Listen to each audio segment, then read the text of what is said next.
Assalamualaikum warahmatullahi wabarakatuh. Perkenalkan, nama saya Aisyah Dwi Nurmantasari, NIM 230605110098.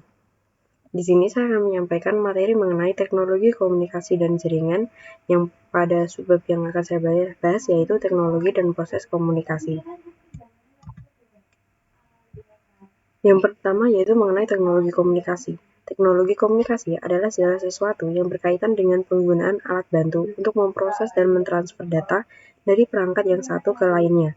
Teknologi komunikasi dapat berupa perangkat teknologi yang terdiri dari perangkat keras, perangkat lunak, proses, dan sistem yang digunakan untuk membantu proses komunikasi.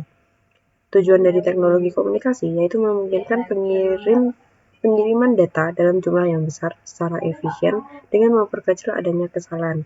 Contoh penerapan teknologi ini yaitu ada televisi, laptop, telepon, handphone, internet, dan lain-lain. Kemudian ada proses komunikasi. Komunikasi data merupakan proses mengirim dan menerima data dan informasi melalui dua atau lebih perangkat. Proses komunikasi data melibatkan dua titik yang menjadi pusat dari pengiriman data sekaligus informasi.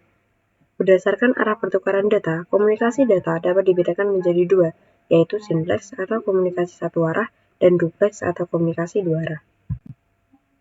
Yang pertama yaitu simplex atau komunikasi satu arah. Simplex adalah komunikasi yang tidak memungkinkan penerima dan pengirim saling bertukar informasi. Pada komunikasi ini, sinyal-sinyal dikirim hanya satu arah saja dalam waktu yang bersamaan. Karena melalui satu arah saja, komunikasi ini tidak terjadi secara interaktif. Informasi hanya disampaikan melalui satu titik saja. Contohnya yaitu pada televisi dan radio. Kemudian ada duplex atau komunikasi dua arah. Duplex adalah komunikasi data yang dilakukan menggunakan dua arah, di mana antara penerima dan pengirim dapat saling bertukar informasi dan saling berkomunikasi. Metode duplex ini terbagi menjadi dua. Yang pertama adalah half duplex atau dua arah secara bergantian.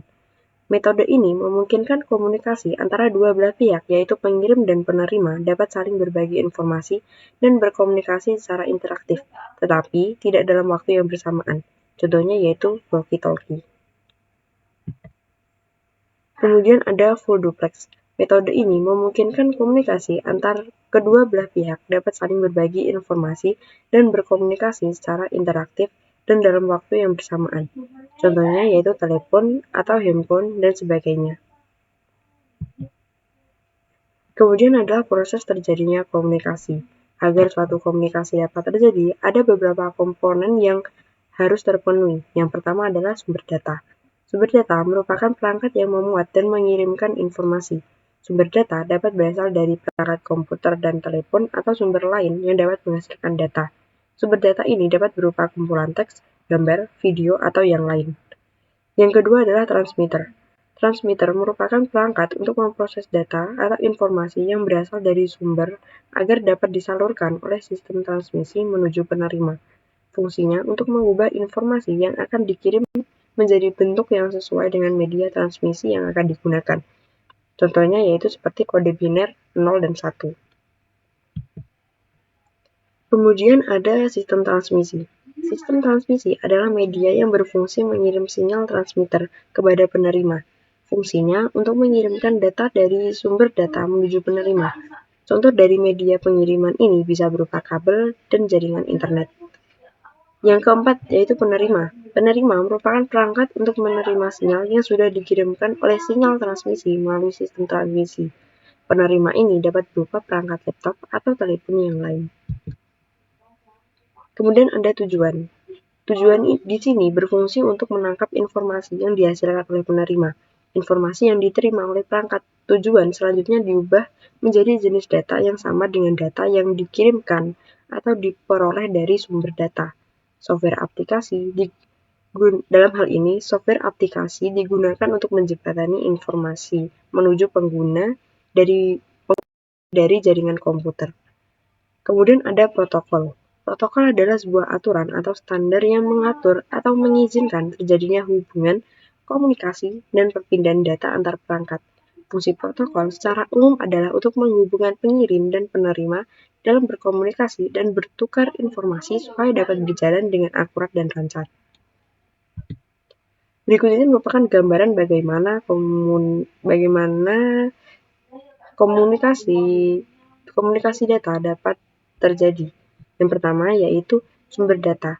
Sumber data yang telah dihasilkan akan dikirimkan melalui transmitter. Sebelum dikirimkan, sumber data akan mengalami perubahan atau penyesuaian bentuk seperti kode biner, atau dalam hal ini bisa juga dari sinyal digital dirubah menjadi sinyal analog. Nah, setelah melalui penyesuaian ini, kemudian data akan dikirimkan melalui sistem transmisi. Di sini dapat berupa kabel atau jaringan internet. Nah, kemudian akan dikirimkan menuju penerima. Pada penerima ini, sumber data kemudian akan diproses oleh tujuan.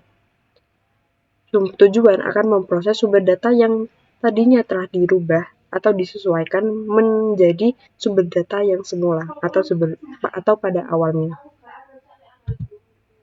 Nah, di sini saya ingin menjelaskan sedikit tentang sinyal digital dan sinyal analog. Sinyal digital adalah sinyal yang terdiri dari sekuens titik diskrit atau simbol yang mempresentasikan data. Sinyal digital disusun dalam langkah-langkah yang terpisah, seperti 0 dan 1 dalam sistem biner di mana sifatnya putus-putus. Sementara itu, keunggulan utama sinyal digital adalah ketahanan terhadap gangguan, kemampuan untuk mengkodekan informasi dengan akurasi tinggi, dan kemudahan dalam penyimpanan dan pengiriman. Sedangkan sinyal analog adalah sinyal kontinu yang bervariasi dalam intensitas atau amplitudo sepanjang waktu. Artinya, sinyal analog ini bersifat terus-menerus dan berkelanjutan. Sebagai contoh sederhana adalah suara yang kita bicarakan sehari-hari.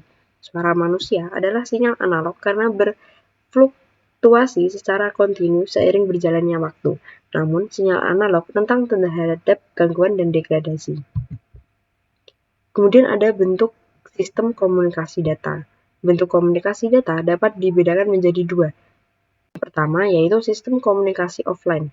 Sistem pengiriman data melalui fasilitas telekomunikasi dari satu lokasi ke pusat pengolahan data. Akan tetapi, data yang dikirimkan tidak langsung diproses ke Central Processing Unit atau CPU, melainkan disimpan terlebih dahulu di tempat penyimpanan yang disebut dengan proses buffer atau penyimpanan sementara sebelum akhirnya diarahkan atau diproses oleh CPU.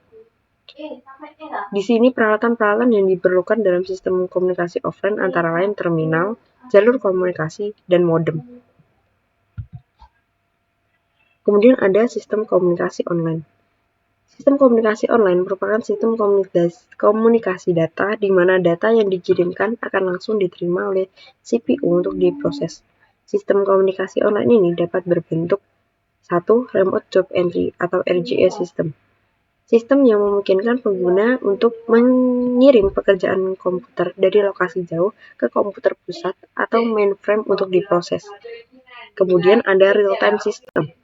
Sistem ini merupakan sistem yang dapat memproses data seketika saat data tersebut diterima, memberikan respon cepat sesuai dengan waktu yang dibutuhkan dalam rentang waktu yang sangat singkat. Kemudian ada time sharing system. Ini merupakan sistem yang memungkinkan beberapa pengguna untuk menggunakan komputer secara bersamaan dengan membagi waktu proses komputer dalam potongan-potongan kecil. Kemudian ada client server system. Ini merupakan sistem di mana komputer atau perangkat meminta layanan atau sumber daya dari komputer atau server pusat. Yang terakhir ada Distributed Data Processing System. Ini merupakan sistem di mana pemrosesan data terjadi secara terdistribusi di beberapa komputer atau node dalam jaringan yang memungkinkan beban kerja untuk dapat dibagi antara banyak perangkat. Teknologi komunikasi. Teknologi informasi dan komunikasi yang berkembang begitu cepat secara tidak langsung mengharuskan manusia untuk menggunakannya dalam segala aktivitasnya.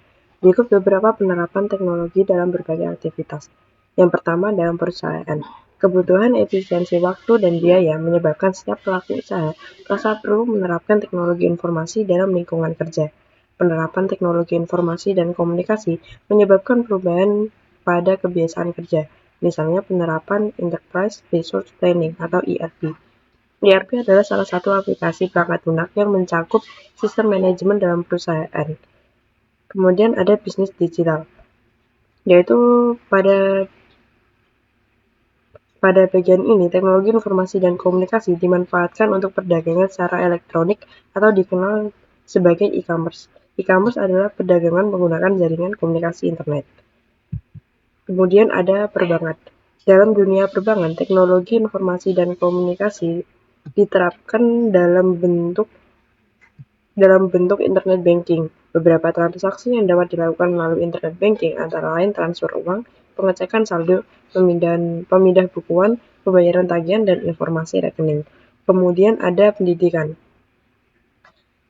Dalam pelaksanaan pembelajaran sehari-hari, sering dijumpai kombinasi teknologi audio, video, dan internet. Internet merupakan alat komunikasi yang murah di mana memungkinkan terjadinya interaksi antara dua orang atau lebih. Kemampuan dan karakteristik internet memungkinkan terjadinya proses belajar mengajar jarak jauh atau e-learning menjadi lebih efektif dan efisien sehingga dapat diperoleh hasil yang lebih baik. Mungkin hanya itu materi yang dapat saya sampaikan. Sekian, terima kasih. Wassalamualaikum warahmatullahi wabarakatuh.